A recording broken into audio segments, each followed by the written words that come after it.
Hello बच्चों, आप सभी का हमारे यूट्यूब चैनल आरती एजुकेशन क्लासेस में स्वागत है। आज के वीडियो में हम आपके लिए लेकर आए हैं 8th ग्रेड अभ्यास पुस्तिका कक्षा 8 विषय विज्ञान। तो आइए बच्चों, हम देखते हैं कक्षा 8 विषय विज्ञान की। सबसे पहले यहाँ पर हमें अनुक्रमणिका दी हुई है।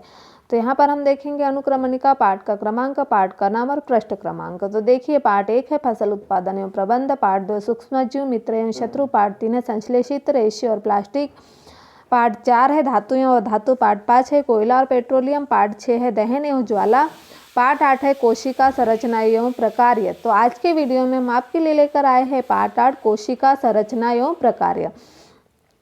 तो आइए बच्चों, हम देखते हैं पार्ट 8 कोशिका संरचना एवं प्रकार्य। लेकिन उससे पहले आप हमारे यूट्यूब चैनल आरती एजुकेशन क्लासेस को सब्सक्राइब जरूर कर लीजिए और बेल आइकन को प्रेस करना ना भूलिए, ताकि आपको हमारे आने वाले वीडियो के नोटिफिकेशन मिलते रहेंगे। आइए बच्चों, हम देखते हैं पार्ट 8 कोशिका संरचना एवं प्रकार्य। तो इस प्रश्न का उत्तर है अति लघु उत्तरीय प्रश्न में इस पाठ का देखेंगे हम। प्रश्न नंबर 1, सजीवों में कोशिका को मूलभूत संरचनात्मक इकाई क्यों कहा जाता है? सजीवों के अंदर जो कोशिकाएं होती हैं उन्हें मूलभूत संरचनात्मक इकाई क्यों कहा जाता है? तो इस प्रश्न का उत्तर विज्ञान के पाठ्य पुस्तक के पृष्ठ क्रमांक 90 पर मिलेगा आपको। तो देखिए, भवन के लिए ईंट एवं सजीवों में कोशिका दोनों मूलभूत संरचनात्मक इकाई है। सजीव जगत के जीव एक दूसरे से भिन्न होते हुए भी कोशिकाओं के बने होते हैं। तो देखिए, हमें सजीवों में कोशिका को मूलभूत संरचनात्मक इकाई कहा गया है, क्योंकि जिस तरह से हम भवन के लिए ईंट एवं सजीवों में भवन बनाने के लिए हमें ईंट की आवश्यकता होती है, उसी तरह सजीवों में कोशिका दोनों ही मूलभूत संरचनात्मक इकाई है। यद्यपि भवन निर्माण में एक समान ईंटों का प्रयोग होता है, परंतु उसकी आकृति, डिजाइन एवं साइज अलग अलग होते हैं। इसी प्रकार सजीव जगत के जीव एक दूसरे से भिन्न होते हुए भी कोशिकाओं के बने होते हैं। निर्जीव ईंट की अपेक्षा सजीवों की कोशिकाओं की संरचना अधिक जटिल होती है। तो इस तरह से सजीवों में कोशिका को मूलभूत संरचनात्मक इकाई कहा गया है। आइए बच्चों, अगला प्रश्न देखते हैं। प्रश्न क्रमांक 2, कोशिका के मुख्य घटक कौन कौन से लिखिए। जो कोशिकाएं हैं इनका मुख्य घटक कौन कौन सा लिखिए। विज्ञान के पाठ्य पुस्तक के पृष्ठ क्रमांक 93 पर मिलेगा इसका उत्तर। तो देखिए, कोशिका में मुख्य घटक कोशिका झिल्ली। कोशिका में मुख्य घटक क्या है? कोशिका झिल्ली, कोशिका द्रव्य, राइबोसोम, रिक्तियाएं, केंद्रक झिल्ली और माइटोकॉन्ड्रिया आदि। क्या है? कोशिका के मुख्य घटक कौन कौन से हैं? तो कोशिका के मुख्य घटक हम देखेंगे कोशिका झिल्ली, कोशिका द्रव्य, राइबोसोम, रिक्तिकाएं, केंद्रक झिल्ली और माइटोकॉन्ड्रिया आदि। ये सब क्या है? कोशिका के मुख्य घटक है। तो इस तरह से हमने प्रश्न नंबर 2 का उत्तर लिखा। आप भी इसे अपनी 8th ग्रेड अभ्यास पुस्तिका में नोट कर लीजिए। आइए बच्चों, अगला देखते हैं। अगला प्रश्न है प्रश्न नंबर 3, सबसे बड़ी कोशिका का नाम या उसका साइज लिखिए। जो सबसे बड़ी कोशिका है उसका नाम और उसका साइज क्या है? तो इस प्रश्न का उत्तर हमें मिलेगा पृष्ठ क्रमांक 93 पर। देखिए, सबसे बड़ी कोशिका शुतुरमुर्ग का अंडा है। सबसे बड़ी कोशिका क्या है? शुतुरमुर्ग का अंडा है, जिसका साइज 170 mm गुना 130 mm होता है। जो हमारी कोशिका है, जो शुतुरमुर्ग की कोशिका मीन्स उसका अंडा है, जिसका साइज 170 mm गुना 130 mm होता है। यह जैसे कि देखें, हम सजीवों में कोशिका का साइज 1 मीटर का 1 मीटर का 10 लाखवें भाग, जैसे माइक्रोमीटर अथवा माइक्रोन के बराबर छोटा हो सकता है, अथवा कुछ सेंटीमीटर लंबा भी हो सकता है। परंतु अधिकतर कोशिकाएं अति सूक्ष्मदर्शीय होती है एवं नग्न आँखों से दिखाई नहीं देती। उन्हें सूक्ष्मदर्शी द्वारा बड़ा अथवा अवर्धित करना आवश्यक है। सबसे छोटी कोशिका का साइज 0.1 से 0.5 माइक्रोमीटर है, जो कि जीवाणु कोशिका है। और सबसे बड़ी कोशिका शुतुरमुर्ग का अंडा है, जिसका साइज 170 mm गुना 130 mm होता है। तो इस तरह से हमने प्रश्न नंबर 3 का उत्तर लिखा बच्चों। आइए हम देखते हैं प्रश्न नंबर 4। एक कोशिकीय जीव से आप क्या समझते हैं? कोई 2 उदाहरण लिखिए। जो एक कोशिकीय जीव है जिससे आप क्या समझते हैं, कोई 2 उदाहरण लिखना। इस प्रश्न का उत्तर हमें पृष्ठ क्रमांक 91 से 93 में मिलेगा। तो देखिए, ऐसे जीव जिनका संपूर्ण शरीर एक ही कोशिका का बना होता है। ऐसा जीव क्या, जिनका संपूर्ण शरीर एक ही कोशिका का बना होता है, एक कोशिकीय जीव कहलाते हैं। इन्हें क्या कहते हैं, एक कोशिकीय जीव कहते हैं। जैसे उदाहरण के लिए अमीबा और पैरामीशियम, इनके दो उदाहरण हैं, अमीबा और पैरामीशियम। इस तरह से हम एक कोशिकाओं जीव के दो उदाहरण हमने यहाँ पर लिखे हैं। आप भी इसे अपनी 8th ग्रेड अभ्यास पुस्तिका में नोट कर लीजिए। आइए बच्चों अगला प्रश्न देखते हैं, लघुत्तरीय प्रश्न। प्रश्न नंबर 5, कोशिका भित्ति केवल पादप कोशिकाओं में ही क्यों पाई जाती है, कारण लिखिए। जो कोशिका भित्ति है केवल कहाँ, पादप कोशिकाओं में ही क्यों पाई जाती है, इसका उदाहरण हमें इसका कारण लिखना है। तो इस प्रश्न का उत्तर हमें मिलेगा प्रश्न क्रमांक 94 पर। देखिए, पौधों में कोशिका झिल्ली के अतिरिक्त एक बाहरी मोटी परत होती है। पौधों में क्या होता है, कोशिका झिल्ली के अतिरिक्त एक बाहरी मोटी परत होती है जिसे कोशिका भित्ति कहते हैं। कोशिका झिल्ली को आबद्ध करने वाली यह अतिरिक्त संरचना पौधों की कोशिकाओं की सुरक्षा के लिए आवश्यक है। पादप कोशिकाओं को ताप में परिवर्तन, तीव्र गति से चलने वाली वायु, वायुमंडलीय नमी इत्यादि विभिन्न परिवर्तनों से सुरक्षा की आवश्यकता होती है। इसलिए पादप कोशिकाओं में कोशिका भित्ति पाई जाती है। जैसे कि हम देखेंगे, हम कोशिका झिल्ली कोशिकाओं को आकार प्रदान करती है। पौधों में कोशिका झिल्ली के अतिरिक्त एक बाहरी मोटी परत वाली परत होती है जिससे कोशिका भित्ति भी कहते हैं। कोशिका झिल्ली को आबद्ध करने वाली यह अतिरिक्त संरचना पौधों की कोशिकाओं की सुरक्षा के लिए आवश्यक है। पादप कोशिकाओं को ताप में परिवर्तन, तीव्र गति से चलने वाली वायु, वायुमंडलीय नमी इत्यादि विभिन्न परिवर्तनों से सुरक्षा की आवश्यकता होती है।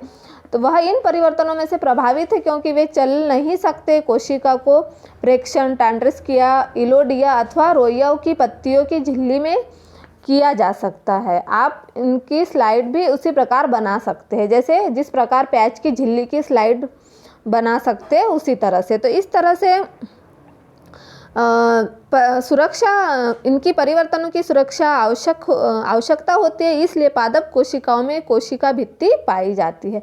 इस तरह से हमने प्रश्न नंबर 5 का उत्तर लिखा। बच्चों आप भी इसे अपनी 8th ग्रेड अभ्यास पुस्तिका में नोट कर लीजिए। आइए बच्चों अगला प्रश्न देखते हैं, प्रश्न क्रमांक 6। प्रोकैरियोटिक और यूकैरियोटिक में कोशिका में अंतर लिखिए। जो प्रोकैरियोटिक व यूकैरियोटिक कोशिका है उसमें हमें अंतर लिखना है। इस प्रश्न का उत्तर हमें मिलेगा विज्ञान के पाठ्य पुस्तक के प्रश्न क्रमांक 95 पर। तो देखिए, जो जीवाणु कोशिका का केंद्र क्या है, जीवाणु कोशिका का केंद्रक बहुकोशिक जीवों के केंद्रक के समान सुसंगठित नहीं होता।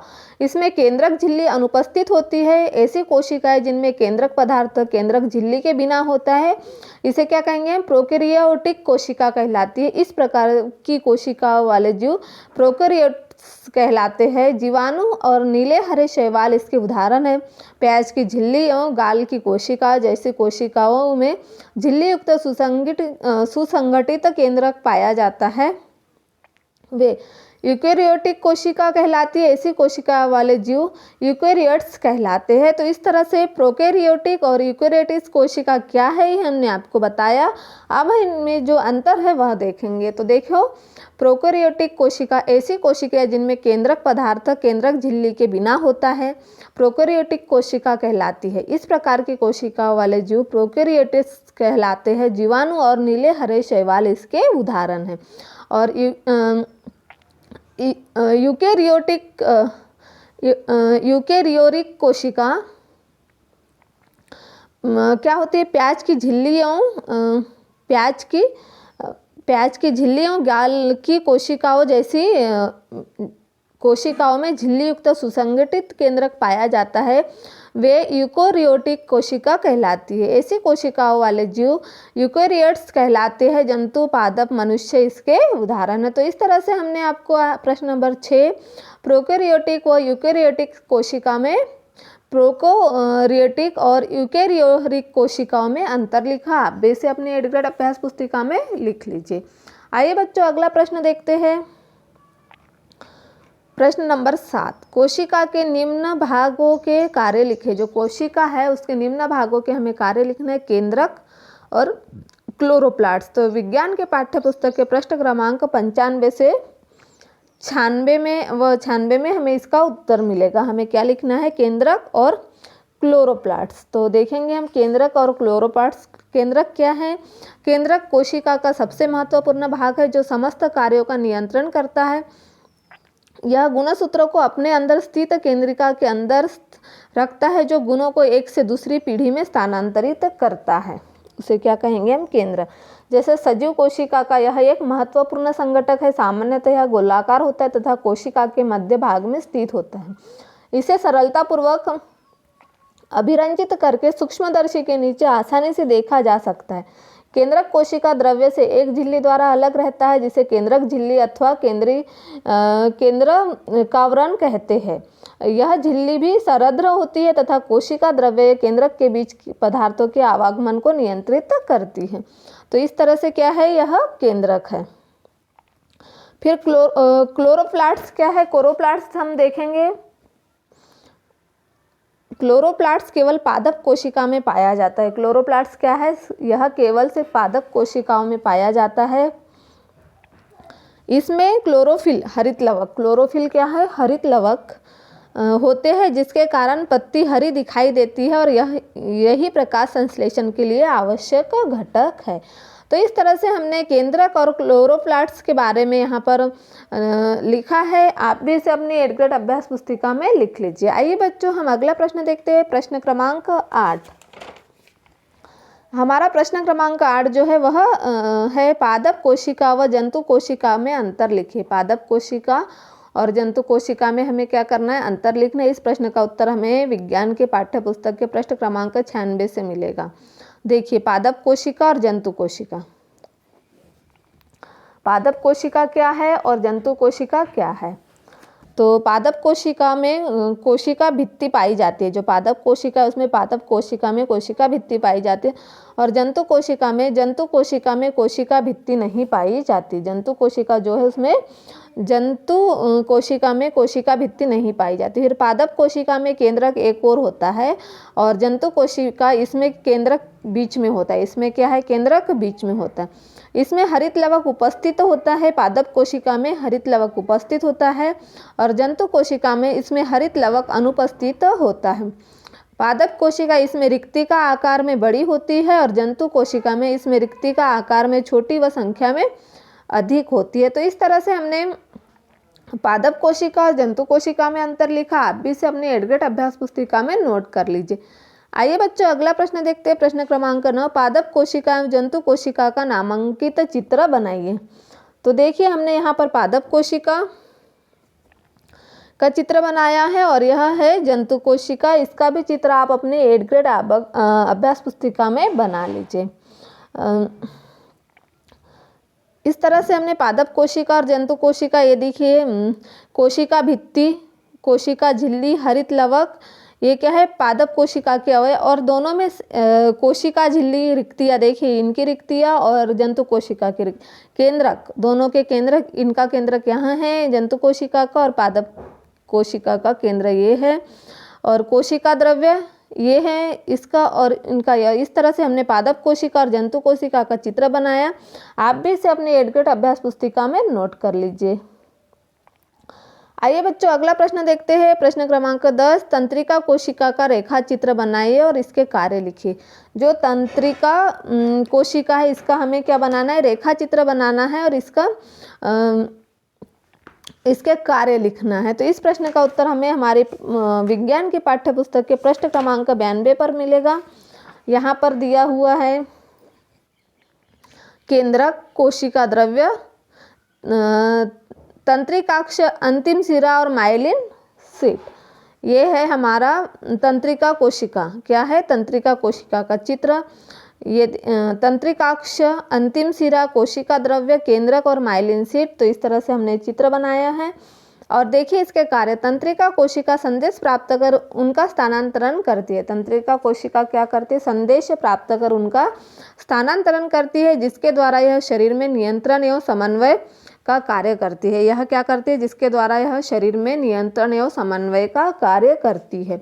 तो इस तरह से हमने तंत्रिका कोशिका का रेखा चित्र बनाया और उसके कार्य लिखे। आप भी इसे अपनी 8th ग्रेड अभ्यास पुस्तिका में नोट कर लीजिए। इस तरह से आज के वीडियो में हम आपके लिए लेकर आए थे 8th ग्रेड अभ्यास पुस्तिका कक्षा 8 विषय विज्ञान का पाठ 8 कोशिका संरचना एवं प्रकार्य। और आने वाले वीडियो में हम आपके लिए लेकर आएंगे पाठ 11 बल तथा दाब।